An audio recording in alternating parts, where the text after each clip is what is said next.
problema. Vai parecer meio óbvio, mas eu vou ter que começar pelo óbvio, Excelência. O senhor fique tranquilo. Muito obrigado. General Heleno, qual era o cargo que o senhor ocupava durante o governo Bolsonaro? Por favor, pode responder. Eu era ministro de Estado, chefe do Gabinete de Segurança Institucional. O senhor tem como nos dizer quais eram as atribuições do seu cargo? Tinha várias atribuições, mas eu considerava duas como as mais relevantes.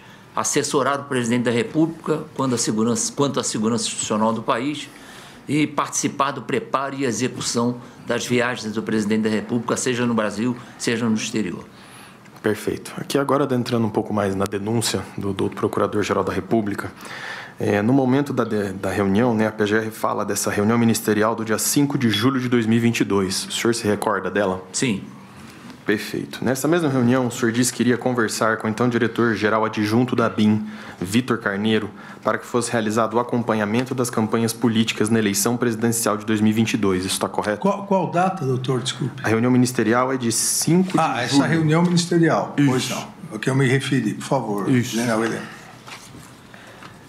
Eu realmente conversei com o Vitor, que era, à época, o diretor interino da ABIN, para que fosse realizado um acompanhamento das campanhas presidenciais para a eleição do presidente da República, para não evitar que acontecesse o que já tinha acontecido com o presidente Bolsonaro, aquela facada em Juiz de Fora. Então, eu considerava muito importante que houvesse uma colaboração entre todos os órgãos que tratavam de segurança nas diferentes cidades do Brasil, para que aquilo não voltasse a acontecer. Não é um acontecimento comum no Brasil, então eu não gostaria que aquilo voltasse a acontecer. Perfeito. O senhor sabe me dizer se havia algum tipo de planejamento estratégico à época para realizar esse acompanhamento? Sim, esse planejamento estratégico existia desde 1919 e era um trabalho conjunto entre TRE, as polícias militares, a Polícia Rodoviária Federal e a Polícia Federal. Sempre correu de forma límpida, cristalina, e a gente queria continuar a se ocorrer. Perfeito. Então, eu posso dizer que quando o senhor fala, né, quando o senhor está dizendo, abro aspas, nós vamos montar um esquema para acompanhar o que os dois lados estão fazendo.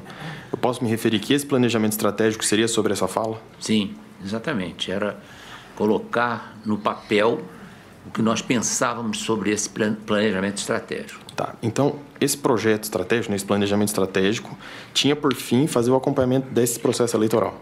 Sim. Pronto. Num outro momento na fala do senhor diz o seguinte, abro aspas, porque muita gente se conhece nesse meio. Se houver qualquer acusação de infiltração desse elemento da BIM em qualquer lugar, quando o presidente lhe corta. O senhor saberia explicar o que o senhor quis dizer com essa fala? Eu deixei bem claro para o Vitor que, conforme manda a Constituição, nós não podemos infiltrar elementos da ABIN nessas atividades.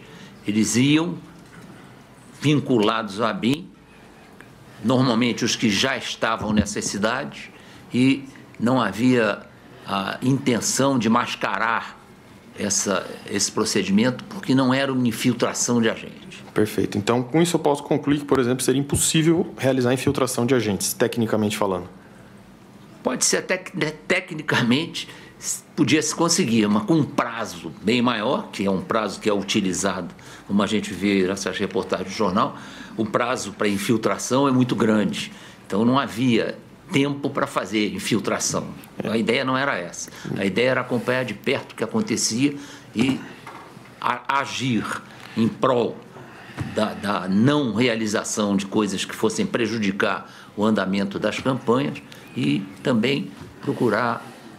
General, aqui só para ficar um pouquinho claro, desculpa, ministro, mas o senhor acabou de falar que constitucionalmente não se pode realizar infiltração. E, tecnicamente, também não é possível que se realize as infiltrações. Nós temos até uma testemunha no processo que afirma que é impossível, tecnicamente, um oficial da BIM de longa data, falar que é possível a infiltração. Então, o que eu pergunto para o senhor é, no seu conhecimento, é possível ou não realizar a infiltração de agente da BIM hoje? Não, a curto prazo, não. A infiltração é uma atividade dificílima para acontecer, é preciso muito preparo para que isso aconteça e... Hoje nós temos exemplos no mundo inteiro de sistemas de inteligência que se valem da infiltração, mas no Brasil essa atuação é proibida. Perfeito. O senhor sabe informar se esse planejamento estratégico, nesse grupo, produzia algum tipo de relatório que era disseminado para outros órgãos? Sim, eram os relintes, o relatório de inteligência, que eram distribuídos para todas as agências do SISBIM.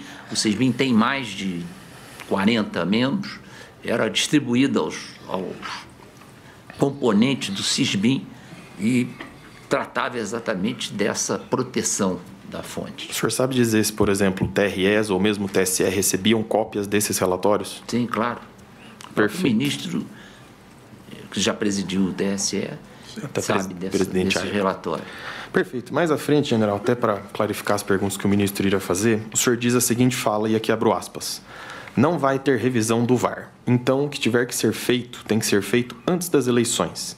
Se tiver que dar soco na mesa, é antes das eleições. Se tiver que virar a mesa, é antes das eleições, e fecho aspas. O senhor poderia esclarecer esse ponto? Essas duas palavras são usadas normalmente quando nós queremos caracterizar que precisa uma ação imediata, né? Não é nada que envolva urnas eletrônicas, é uma ideia transmitida na reunião ministerial, onde estava o presidente da República presidindo essa reunião, e eu fiz questão de dizer que me preocupava a situação que nós estávamos vivendo politicamente e que nós precisávamos agir antes que isso aí trouxesse maiores problemas para o sucesso das eleições. Ok. Então, quando o senhor fala virada de mesa e soco na mesa, o senhor está querendo dizer em sentido literal ou no sentido figurado? Não, sentido figurado, lógico. Pronto. Então, quando o senhor fala essas expressões, em algum momento o senhor quis dar a entender algum tipo de ação contrária à Constituição ou ao Estado Democrático de Direito? Não, de maneira nenhuma. Isso aí era uma ação dentro... É importante que o presidente Bolsonaro colocou que ia jogar dentro das 4 linhas. E eu segui isso aí religiosamente em todo o tempo que estive na presidência. Perfeito. Com relação a essa questão do não vai ter VAR, o senhor acredita que seria possível reverter o resultado das eleições após elas terem ocorrido? Não, isso aí é quase impossível. Perfeito. O senhor sabe informar, porventura, se à época já tinha saído um relatório do Ministério da Defesa sobre a confiabilidade e segurança das urnas? Não, esse relatório ia sair, eu estava aguardando ansiosamente que isso acontecesse. Era um trabalho difícil, não é uma coisa fácil, e eu esperava a conclusão desse grupo que foi organizado pelo Ministério da Defesa para verificar o grau de credibilidade da urna eletrônica. Perfeito. Mais à frente, nessa mesma reunião, o senhor fala o seguinte, aqui abro aspas novamente: eu acho que as coisas têm que ser feitas antes das eleições, e vai chegar a um ponto que nós não vamos poder mais falar. Nós vamos ter que agir. Agir contra determinadas instituições e contra determinadas pessoas. Isso, para mim, é muito claro, fecho aspas. O senhor conseguiria explicar essa frase? Agir contra talvez seja um termo pesado.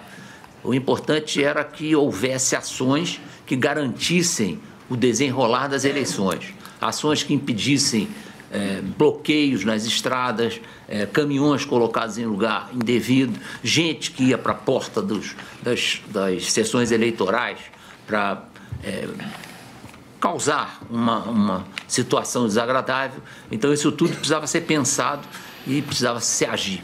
Eu acho que o GSI tinha uma importante participação nisso, porque era o Gabinete de Segurança Institucional. Perfeito. E não há segurança institucional maior do que a realização das eleições. Perfeito. Então, nessa fala do senhor, seria correto afirmar que o senhor jamais defendeu qualquer atitude ilegal? Realmente não havia oportunidade. O próprio presidente, com a declaração dele, cortou essa possibilidade. Não, mas, general, vamos lá, só para deixar claro. O senhor, na sua fala, quis dar a entender para ser realizada alguma ação ilegal? Sim ou não? Não, lógico que não. Perfeito. Sobre essa reunião, houve algum tipo de, vamos assim dizer, desdobramento ou missão que o senhor teria passado ao Gabinete de Segurança Institucional? Não, o gabinete já tinha as suas missões perfeitamente definidas. Não, o senhor já falou que já havia o planejamento estratégico. Sim, já havia esse planejamento, existia. O que eu indago para o senhor é o seguinte: dessa reunião, dessas discussões que foram levantadas, dessas várias falas e até da fala do senhor, algo disso foi encaminhado pelo senhor ao Gabinete de Segurança Institucional ou algum dos seus subordinados? Não, essas decisões de cunho político, elas paravam ali entre eu e meus assessores mais próximos. Era uma conversa aberta e eu nunca levei assuntos políticos. Tinha de 800 a 1.000 funcionários no GSI, eu nunca conversei com eles sobre assuntos políticos. Às vezes fazia palestras, eu fazia algumas considerações sobre missões que já tinham sido cumpridas, missões futuras, mas nunca tratei de nada que não fosse absolutamente legal e que fosse dentro da designação do Gabinete de Segurança Institucional. Perfeito. Nessa mesma linha, eu queria indagar o senhor se o senhor, porventura, teria politizado o GSI, porque isso é uma acusação que lhe fazem. Uma acusação que não tem o menor fundamento. É preciso entender que o GSI chegava a ter entre 900 e 1.000 servidores que vinham das mais diferentes origens, homens e mulheres. Então, não havia clima para fazer pregações políticas, nem utilizar os servidores do GSI para atitudes politizadas. Então, isso não acontecia, eu não tratava disso no GSI. Perfeito. Isso já foi até afirmado pelas testemunhas que foram, foram minhas testemunhas há algum tempo atrás. Excelente. Nesse mesmo sentido, para explanar para os senhores ministros, o senhor saberia falar como que funciona essa indicação dos membros para ocupar o GSI, ou dos cargos do GSI?